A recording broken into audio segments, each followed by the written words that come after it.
Cost iron dosa தவா clean பண்ணுறது எப்படின்னு பார்க்கலாமா? வாங்கின புதுசுலேயே விம்மெல்லாம் போடாதீங்க. நம்ம வந்து ஃபஸ்ட்டு நம்ம க்ளீன் பண்ணுறது வந்து ப்ராசஸ் எப்படின்னு பார்க்கலாமா?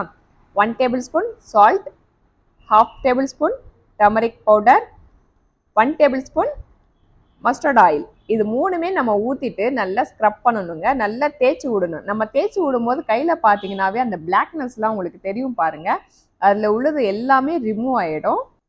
நல்லா எல்லா பக்கம் நம்ம தேய்ச்சி விடணும். தேய்ச்சி விட்டுட்டு பார்த்தீங்கன்னாவே நம்மளுக்கு தெரியும் ஐரன் உள்ள டஸ்ட் எல்லாம் வந்துருச்சு பாருங்க. இப்போ நம்ம ரைஸ் வாட்டர் வந்து ஒரு 1 ஹவர் ஊற்றி வச்சிருங்க. அதுக்கப்புறம் அந்த ரைஸ் வாட்டர் வந்து கீழே ஊற்றிட்டு 1 டே ஃபுல்லாக விட்டுருங்க. உங்களுக்கு நெக்ஸ்ட் டே காமிக்கிறேன் பாருங்க. டிஷ்யூ பேப்பரில் வந்து அந்த ஐரனோட டஸ்ட் எல்லாம் வந்துடும். இப்போ நம்ம 1 டேபிள் ஸ்பூன் கடல மாவு போட்டு ஸ்க்ரப் பண்ண போகிறோம். இந்த ஸ்டீல் ஸ்க்ரப் இருக்குது பார்த்தீங்களா, அதெல்லாம் போட்டு ஸ்க்ரப் பண்ணாதீங்க. ஸ்மூத்தாக உள்ளது போட்டு ஸ்க்ரப் பண்ணிங்கன்னா தோசை வந்து சூப்பராக வரும். இல்லைன்னா ஸ்க்ராச்சஸ் வந்து விழுந்து தோசை அசலே வராதுங்க.